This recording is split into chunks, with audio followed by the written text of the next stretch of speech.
The Confederacy overran the Union on day one of the Battle of Gettysburg, but the Union was able to hold the high ground. And so, as the night went on, the Union was rushing troops to Gettysburg as fast as they possibly could. The same thing goes for the Confederacy. Both sides are trying to get their forces there as fast as they can. They know that a huge battle is about to kick in. And they know that this is really for the fate of the Union and for the fate of the Confederacy.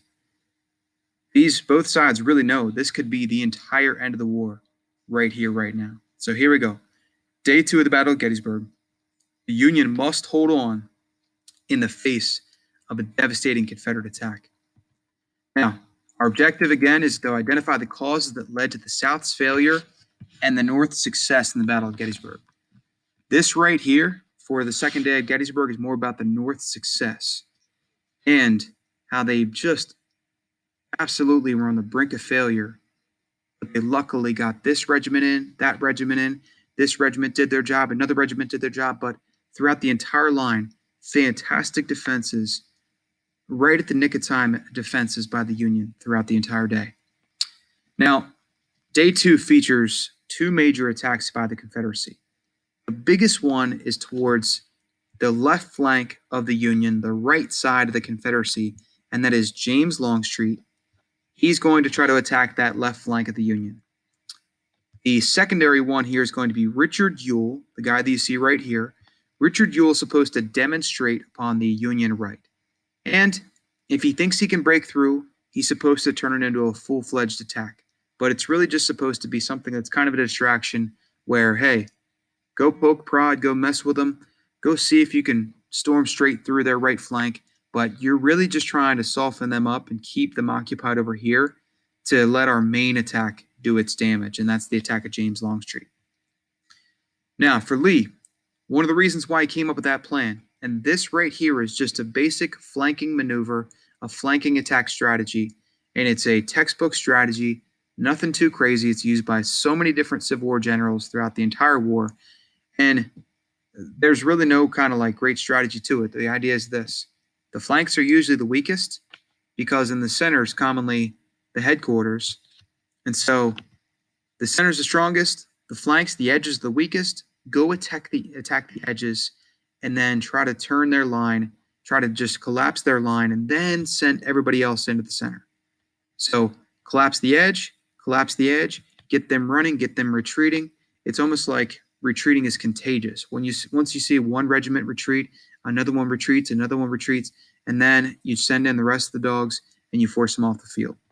But one of the reasons why Lee had to use this flanking maneuver and just a basic textbook maneuver and not have any other tricks up his sleeve is because Jeb Stuart still had not shown up to Gettysburg yet. And Lee has no idea where he is. The crazy thing is, he was actually going through York County. He had fought a little battle in southwestern York County in a place called Hanover.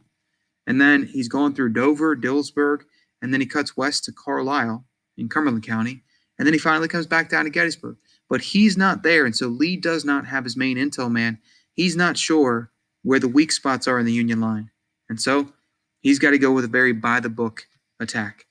Now, while I have this map up, George Meade is a great defensive general, and he has this fishhook line, as we call it, as it hooks around Culp's Hill, Cemetery Hill, and down towards Little Round Top and Big Round Top. He's trying to take care of all the high grounds on the field and have his men on the highest ground, the best ground on the field.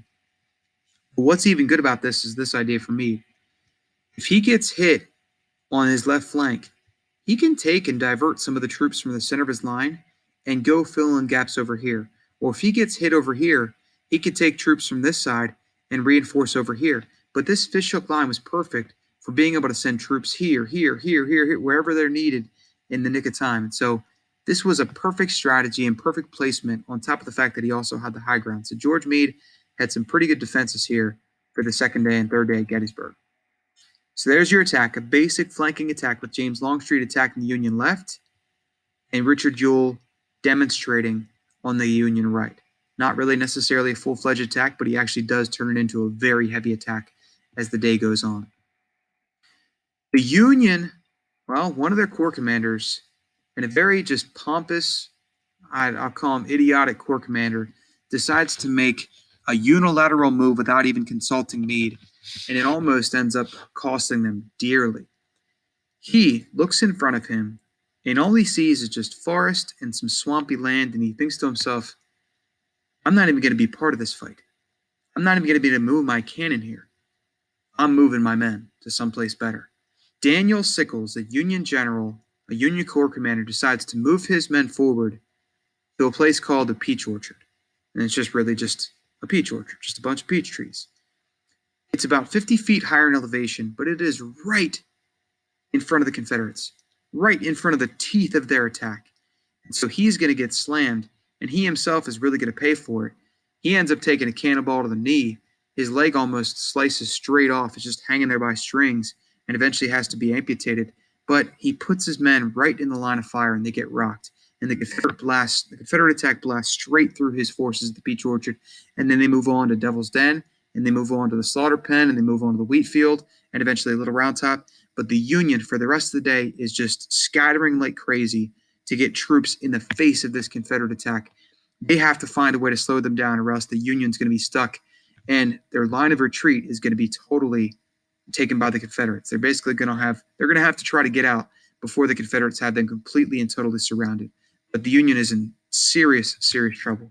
Now, a couple video pieces here. Like I mentioned yesterday, I love this documentary that History Channel has. So take a look at this. It'll totally just make things make a bit more sense when it comes to the wheat field, especially, and what was happening with Daniel Sickles. But it's going to pick up at Daniel Sickles, and it's going to take it into the rest of the Confederate attack. But I love that video. Take a look at it. And here's another pretty good one if you want to expand upon your knowledge of this day at Gettysburg. Now, Union's in trouble, and George Meade is going to have to try to send troops in as best he can. Here, here, here, here, here. But he is just scattering like crazy and trying to get every single regiment in place. And even actually some of the lower officers themselves, they're not even checking with Meade. They themselves are trying to get any regiment they can that is coming up from Washington, D.C. They're putting them into action right away, and they're not even questioning, they're not even asking their commanding general, should we do it? They're just saying, we're doing it. This is for the sake of the Union. Otherwise, this war is over, and the Confederacy is going to win. So they're just sending troops out there toward Little Round Top and Devil's Den themselves without even asking Meade. But Meade himself also is trying to get troops everywhere where there's an opening, everywhere where the Confederate attack is succeeding. I also, once again, visited Gettysburg last week and made this video for you at where the 20th Maine fought, but talked about some of these defenses, these desperate defenses that were made by so many different regiments in the second day of Gettysburg. Now, let's talk about the 20th Maine. On the far left flank of the Union line, there was a group that was less than a year old as far as recruiting goes. But the 20th Maine, they had already been in some terrible battles. They were in Fredericksburg. They were in Chancellorsville. They already had less than 300 men themselves. And they were in charge of the left flank of the Union force. And they faced an Alabama group that was vicious in their attack. And they kept on coming around and coming around and coming around. And they almost got around to the rear of the 20th Maine and almost had them defeated. The 20th Maine was entirely out of ammunition when Joshua Lawrence Chamberlain, their commander, told them to fix bayonets, and they charged down at those Alabama men as the Alabama men were charging up at them. Luckily for them, the Alabama men were quite tired, and they themselves didn't have much left. And so they decided to retreat, and the 20th Maine carried the field and held the entire left flank of the Union force. Now, at the same time, as we assign importance to them, we also don't want to just downplay what everybody else did. There were other New Yorkers and Pennsylvanians and people from other different states that were also fought in the front of Little Round Top, whose defense was just as important as the 20th Maine. In fact, there's even a York County regiment, primarily York County, but also some Lancaster men that fought towards the northern side of Little Round Top that held that area and also took control of a portion of the wheat field. But their defense is also extremely important to the victory at Gettysburg. And I also want to mention these guys. The 1st Minnesota, they themselves, just like the 20th Maine, had been blasted in previous battles. And they're fighting more towards the center area of Gettysburg, the Cemetery Ridge portion of the fight. And let me take it back. I want to go to a map here. So the 20th Maine is fighting down here. The 1st Maine is fighting in the 1st Minnesota. Let me get myself here. The 1st Minnesota is fighting around this region right here, closer to the center of the Union line. And Winfield Scott Hancock is asking for men to go out there and be sent straight into the teeth of the Confederate attack. And the 1st Minnesota volunteers, and they go out there. He actually looks at them and says, "Is this all you have? Where's the rest of your regiment?" And this is all they had. They had 262 men. And they were facing a force 5 times their size. But they held their own. They held the ground long enough until other men could get there and relieve them and go fight that part of the field. And they also took 82% casualties in that fight. And so the 1st Minnesota was wrecked.